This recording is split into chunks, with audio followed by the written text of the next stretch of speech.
ganito. Dahil, dito, Molo, dahil hindi ka nagpaalam ulit.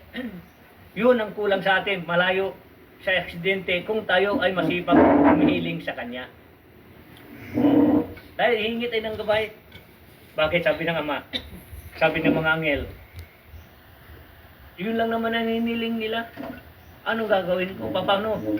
O nagpahinga sila, di ligtas na kayo, nasa bahay.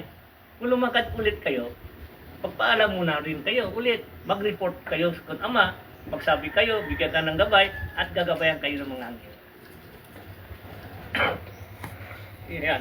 Yan naman ang gusto ng Ama, para kaligtasan ng lahat. Hindi ka makatulog, Lord, gabayan mo ako, bigyan mo ako po kalakas bukas, at gusto mong pahinga, gusto mong matulog, mamaya, kung anong naisip mo, baliktad mo yung unan mo, uminom ka ng tubig, mamaya.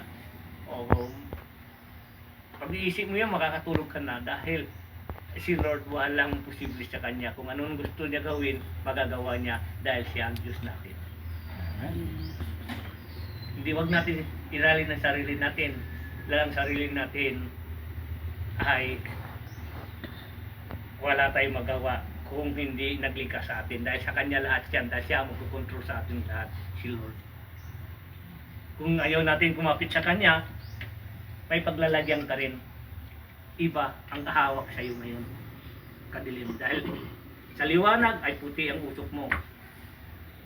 Sa dilim, itim ang usok mo. Sa liwanag, dito ka, maliwanag ka na, magandang gawain mo, hanggang kamatayan mo, maliwanag ka pa rin. Kung dilim, kung nawala na yun, yung katawan yun, ay, hadilim ka na, doon ang kahirapan ng lahat. Sabi ng Ama, mag-ingat, mag-isip kayo ang alam ninyo, hello, kayo ang magpasya sa sarili ninyo. Para sa kailangan natin ay laging tumatawag kung Jesus Christ.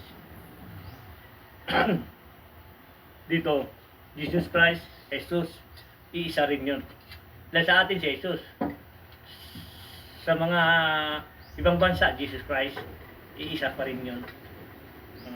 Isang tagalika natin, isang liwanag natin, iba-ibang kaisipan natin. Sabi ng Ama, ano bang tunay? Nasaan ako sa inyo? Anong nasa puso? Ano sa tingin ninyo? Nasaan ang Diyos na sa inyo? Saan ninyo nilagay? Sa puso. Totoo, sa puso. Sa puso, sa pagsamantala lang yan. Ang tunay ng tahanan ng Diyos sa kanyang kaharian. Dahil, minsan, sabi mo, ilagay natin sa puso. Minsan, magpuproblema tayo.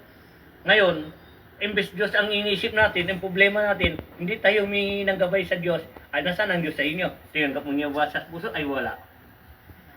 Ha? Nawala na.